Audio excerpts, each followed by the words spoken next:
And you've got the chessboard behind you today. I think that that is very symbolic of where we stand in the fight for America right now, how they're trying to move racism around to put us in checkmate.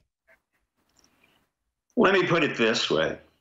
I'm not surprised this occurred. This is something we talked about a year ago or so. I said there would be groups that would be pitted against us. Now, who's us and who's they? Number one, Richard Spencer, he grew up in Boston. His father is an ophthalmologist, went to all these private schools and colleges, never worked a day in his life. And he becomes, quote, the head of the Nazi party, or whatever you want to call it, the alternative right. This is a man who contrived the history that he belongs to Montana. I've lived in Montana. We don't particularly like him in Montana. His mother spoiled him. His father spoiled him. And then he creates, quote, a group. He's never worked a day in his life. He has no idea of what a daily worker is about. And he tried to come here, University of Florida in Gainesville. I stopped him, and a bunch of other people stopped him. So we have these intellectuals on the left, so to speak, and on the right. On the left, I have Signer, a Jewish kid, went to University of Virginia. Both of them went to the University of Virginia, both intellectuals. None of them have ever been in anything other than what they want, which is self-aggrandizement, increased narcissism, and make themselves prominent. Spencer didn't do anything in his life that's worthy of anything. He's a spoiled little brat. And Signer's a spoiled little brat who wants to go to politics and prose on Connecticut Avenue and teach nonfiction. So you have these two spoiled little brats coming together with the most ridiculous outfits I've ever seen, where you have fully trained and fully equipped soldiers coming down with lanterns or flares as if this was a Nazi rally. First of all, neither one understands what the Nazi rally was about. Secondly, most of them don't understand that Hitler really had about 100,000 Jews in his army. I didn't make this up.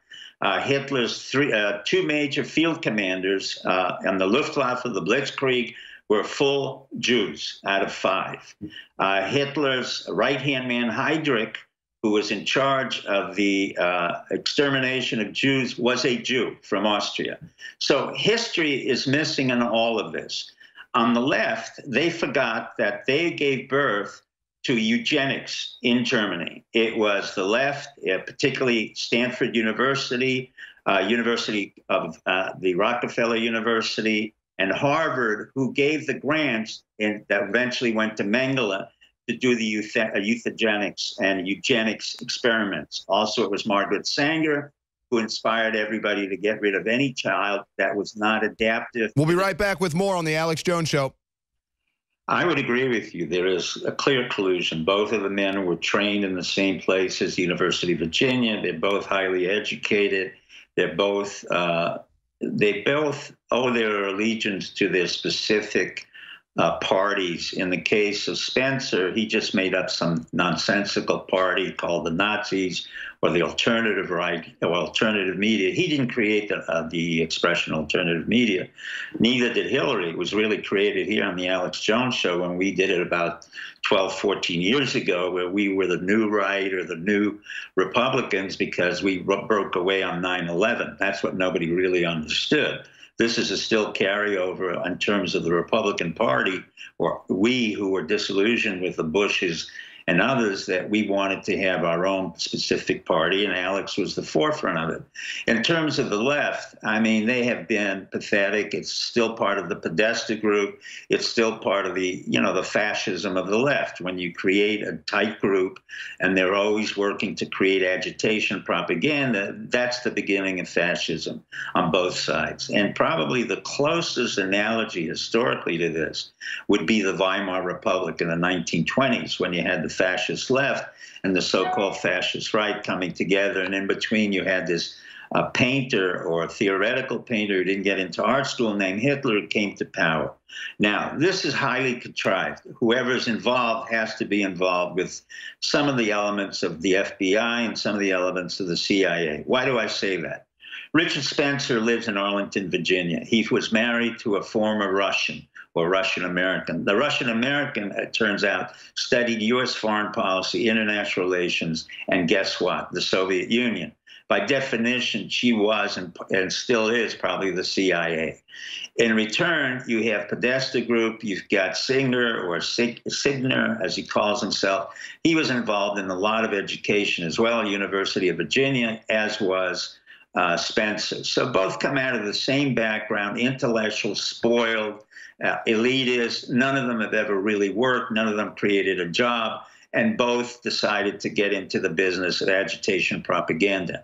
In turn, you have the FBI, who's completely penetrated the KKK. There's no notion there is any KKK. As usual, Alex is correct. And years ago, I remember Maurice Dees of the Southern Poverty Law Center, whom I helped out about 20, 30 years ago and gave him some operatives and some money to tell him to infiltrate it. And also we told the FBI to get rid of the KKK. So the KKK doesn't exist. And as Alex pointed out, the absurdity of having a black or brown individual in the KKK makes it even more absurd. The fact that you have men dressed up in full combat gear walking with flames is also absurd. So this was all highly contrived by whatever, the deep state, the FBI, the agency, in order to create strategic tension.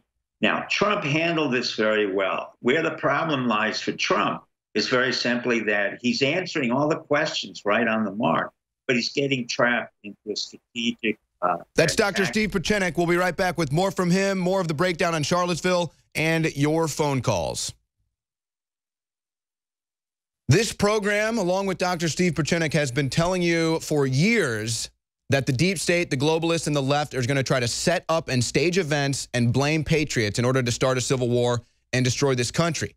Dr. Steve Pieczenik has broken this down in the previous segments. He's wrote about it on his website, stevepieczenik.com.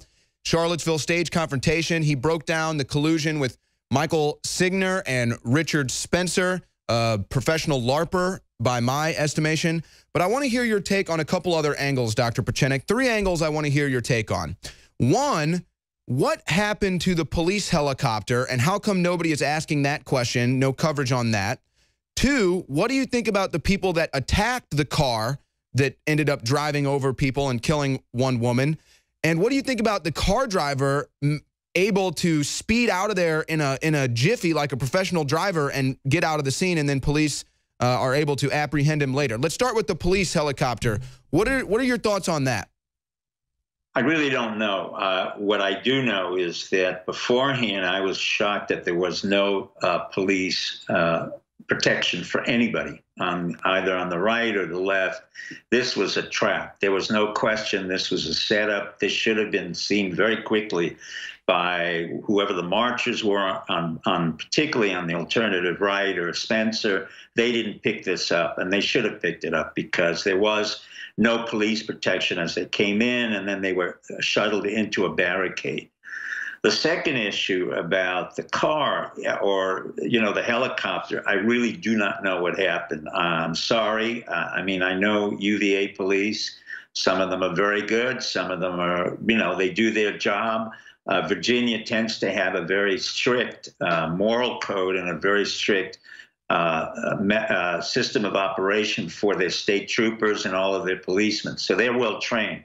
As for the Charlottesville police, I have no idea why they were not there. Most probably the mayor told them not to be there. And if I know Terry McAuliffe, who's been the political slime bag since he's been with the Clintons for over 20 years, there's no question in my mind that he was part of this setup in order to create the confrontation that he needed in order to create a distraction away from either Hillary Clinton, the investigations going on by Debbie Wasserman Schultz. So this had a lot of overtones to distraction, denial, and distortion. It's an old intelligence technique, but it's not working that well. And in terms of the driver, they said he was schizophrenic. They said he was on medication. I'm a little bit surprised that he was brought into the Army, given the fact he was schizophrenic. I'm not surprised the Army threw him out within 4 months.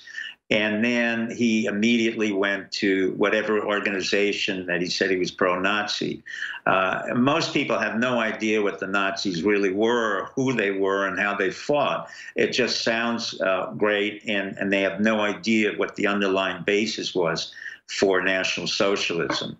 If he's crazy, then I think he should be evaluated, and then he should be either placed in a psychiatric hospital, which I would not recommend, since I would say he was quite sane according to the McNaughton ruling. In other words, he knew exactly what he was doing, and he should be prosecuted accordingly and tried for murder. And whether you want to call it terrorism or intentional murder, there's no question in my mind he's a murderer. As a result, the prosecution on a federal level has to be consistent with intentional murder and no mitigating circumstance. I do not say he was a schizophrenic at that point. I completely agree, and it's pretty obvious that anybody in their right mind would completely condemn a psychopath mauling people down in a car. But I'm just curious, how come there's been no talk in the media or anyone about the people that were beating his car, the people that were hitting his car with bats? I mean, this is the kind of thing that if we don't stop that, you could have another similar incident. Well, what you've got here, with all due respect, when we start getting into the weeds of the garden, what you're finding out is this is just the small elements of agitation propaganda. It doesn't matter. Once the confrontation occurs and once there's a decision to have these two elements collude together, as you would say, anything is possible after that. And basically the free-for-all becomes part of the agitation propaganda. So you didn't have police intervening at the right time. You didn't have any sense of civil order. The governor really was totally inept, as one would expect of Terry McAuliffe, and the Charlottesville mayor is totally inept. Again, I mean, he's very much of a kind of elitist, pansy type, exactly like Richard Spencer. These are not people who are serious. Will it happen again? Maybe, but I'll give you one idea that here in the University of Florida in Gainesville, we just turned down Spencer's request to say that he wants to talk about free speech. This is not about free speech. Contrary to what anybody thought, this is about agitation propaganda. So the First Amendment does not apply either to the alternative left or the alternative right. When you're intending to come into an agitation propaganda and confrontation, there's no lawyer in the world that could rationalize that this is free speech. It's just not. Well, and you know what's going to happen? The ACLU is going to come in and probably say that, how dare you not let Richard Spencer have his speech, because that's what they did over the weekend in Charlottesville. That's fine. I've funded the ACLU. I don't think that they're necessarily the most sophisticated organization. I don't think they really understand anything in the intelligence world in terms of agitation propaganda. They don't understand denial distraction. They work on a judicial system which may not be relevant to today's times. And I respect what they've done in the past, but I don't necessarily agree that premeditated confrontation is the right to speech, and that's not a First Amendment right. And this is how they're trying to stage the Civil War, at least in my opinion, to clash these two groups against one another. We're now joined also by Alex Jones. So Dr. Steve Pieczenik on the line. Alex Jones with us now. I'm Owen Schroyer. As usual, you're right on the button, and so is Owen. What agitation propaganda is, it's an old technique that we've used for centuries. Actually, the Germans used it, the Russians use it. Everybody uses it in order to create a distraction. I mean, you have Trotsky, you have Lenin. Lenin's right-hand man was Trotsky. What was he famous for? He was famous for coming in, creating agitation, and then making sure that the two elements, the White Russians, the Soviets, would attack each other, and therefore they could neutralize both of them and eventually take over as the Communist Party. Trotsky's mistake was, again, Alex hit it on the head. One of the reasons I always love to come on the show is because Alex knows a lot, and he doesn't reveal it, but it's true. But like the Russians and like Trotsky, what happened to Trotsky was he insulted Stalin, and then Stalin had a retribution, which was an axe in Trotsky's head. Now, this is exactly what will happen to Spencer.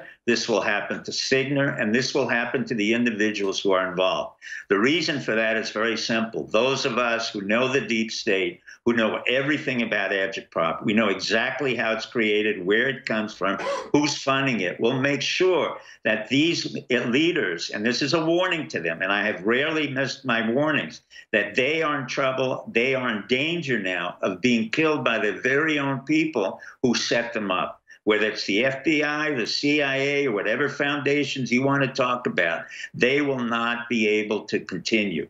Now, why do I say this? Because when Spencer went up to Montana, and Montana he went to was a very elegant, rich area, Whitefish, where you go sailing, you go fishing. He didn't go into Montana to work. He didn't work a day in the lumber camps. He never worked a day creating a business. I had 4 businesses in Montana. This is a spoiled child, literally a child whose mother got into fights with people in Montana. And I called up my friends, the conservative Republicans in Montana, and they say, this is a brat.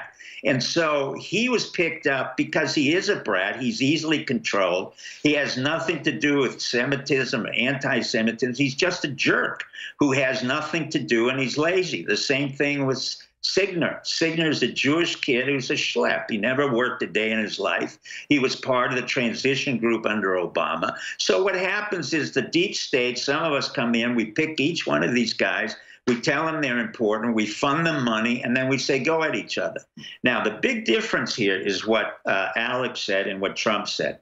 Number one, let me be clear about our Civil War. Our Civil War was never, but never about slavery. It was always about money and the increased domination of the Industrial Revolution in the North. And we wanted the Missouri River, we wanted the Mississippi, we wanted New Orleans. Similarly, this new war will not be a civil war because Abraham Lincoln was not that stupid, but he was not that healthy, nor did he care about blacks. Let me be very clear. If you look at the statements that Abraham Lincoln made, he said, blacks are inferior. I don't want them in the America. I want them deposed and sent over to Liberia. In fact, Lincoln mandated that Maryland, Delaware, Missouri must be slave states in order to make sure the political elite could control the South and then eventually could do what he wanted.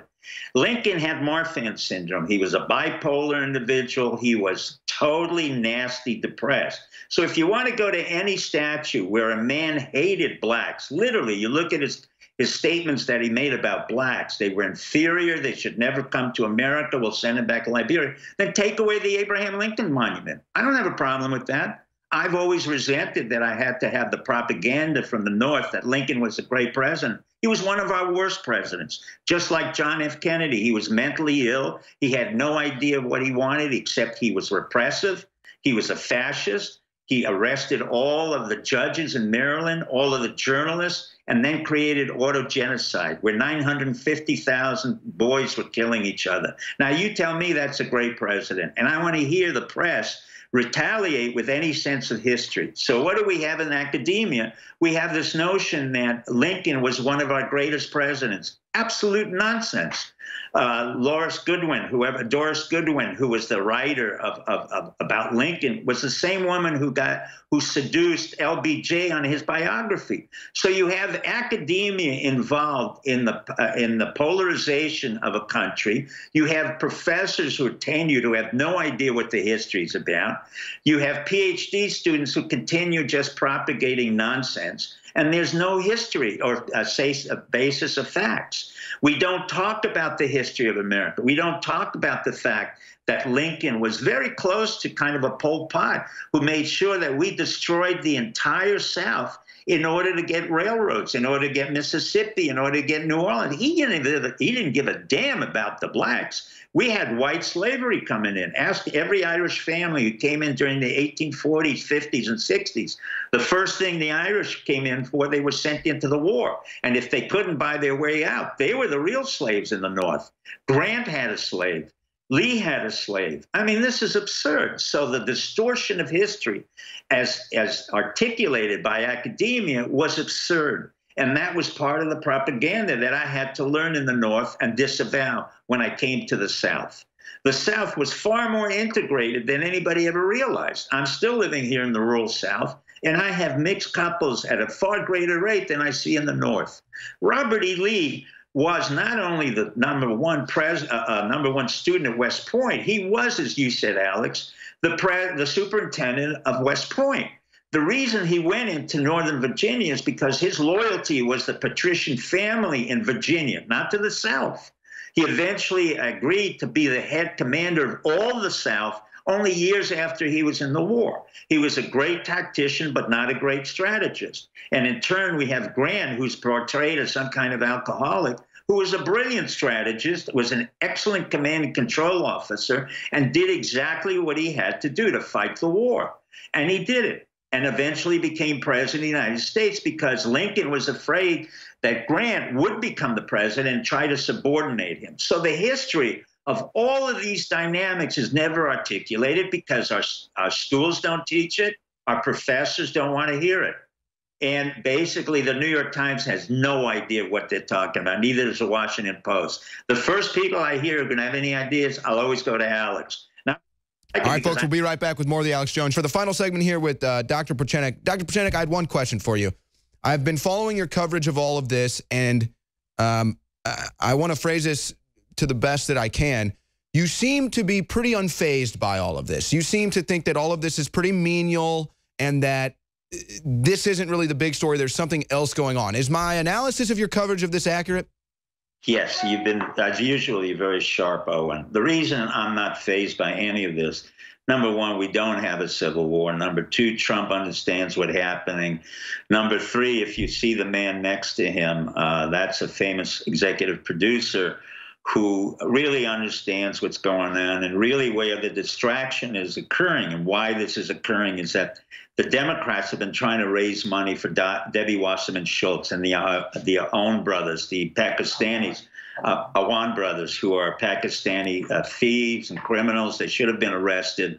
It's a major national security threat, and the money isn't coming into Debbie Wasserman Schultz. She should be indicted, convicted, and sentenced as an enemy of the state. But similarly, the problem occurs with Obama. He has again tried to open up a nonprofit organization. It won't work. Obama was a failure. He was a product of the CIA. His mother was an agent, his grandmother's grandfather. So again, the agency fails repeatedly. And this is all before Pompeo, who came in, and also the fact that we put military officers into the White House and in other executive positions. We will not have a civil war. The reason for it, as I said before, the Civil War was started for economic reasons. Trump is in no way similar to Abraham Lincoln, who was really Marfan syndrome with major mental problems and severe narcissism.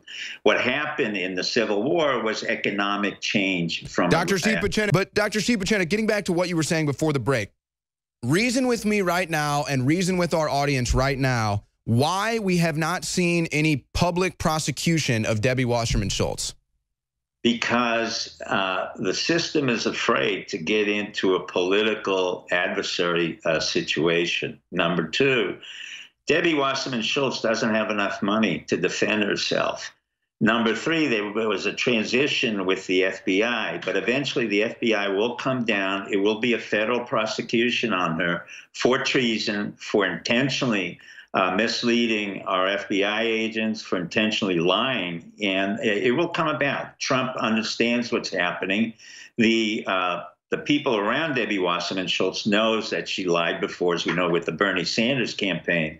But it takes time. And, you know, since we've had a transition with the FBI and Comey, there will be people in place to prosecute her and eventually to prosecute others who are involved with her. And the Pakistani brothers will be brought back from Pakistan and indicted and convicted. How much control does Wray have over the FBI right now? Almost none, because the FBI, look, it was created by a man who was a drag queen. I mean, think about it. Which organization was created by an American drag queen like J. Edgar Hoover? And then they try to sustain a credibility throughout the next 40, 50 years. I've worked with the FBI. I mean, there's some good guys, some bad guys, but for overall, they're dysfunctional. They've always been dysfunctional. It started with a Hanafi Muslim. They couldn't do anything, and then they make protestations, but basically I eliminate them. They're useless in many ways, like the CIA. The military is far more effective in DIA and other branches of our intelligence. You've been calling out the gaslighting in the media to try to invoke President Trump to do something drastic or rash. Do you think his response with the press conference yesterday was the track in the right direction? Yes, I think Trump, as Alex said, he's very smart. He's very bright. He knows exactly how to handle this. What he's doing, basically, is he's creating a distraction away from what we've been doing in Raqqa and Mosul. And basically, we've had success on the military ground. We've had success in North Korea, as I said we would. And we will have success on the infrastructure. Once the infrastructure projects come in, and the Goldman Sachs boys are going to be in charge of this, and Blackstone, the head of it, Schwartzman, will be in charge, you're going to see the Democratic Party basically implode. And they know that. This is the end of their existence. Once the tax cuts come in and the infrastructure projects come in, Schwartzman has basically sealed their death sentence. And so you will not see the alternative left being all that functional. This is not a civil war. This is just a distraction from the main agenda. So what do you think desperate Democrats will do here, final 60 seconds of the segment, as they prepare for their ultimate death? Well, they're going to just scream. What happens when you're a dying animal is you just squeal, and Maxine Waters, who's as dumb as they come, will just make more stupid statements and go to a $4 million chateau, but basically they're not relevant. They know it. It's the end of their lifestyle, and they will make all kinds of ridiculous statements. Nobody cares. That's Dr. Steve Pieczenik, as usual, analysis spot on. Thank you for joining us today, Doctor. Thank you, Owen, and thank everyone else. There goes Dr. Steve Pieczenik, folks. He's always accurate, spot on with his analysis, and pointing us in the right direction of where to look with the big news. When we come back, we will have the Milo Yiannopoulos interview with Alex Jones. Has not been aired yet on the Alex Jones Show, so we will air that in the next segment. Don't go anywhere.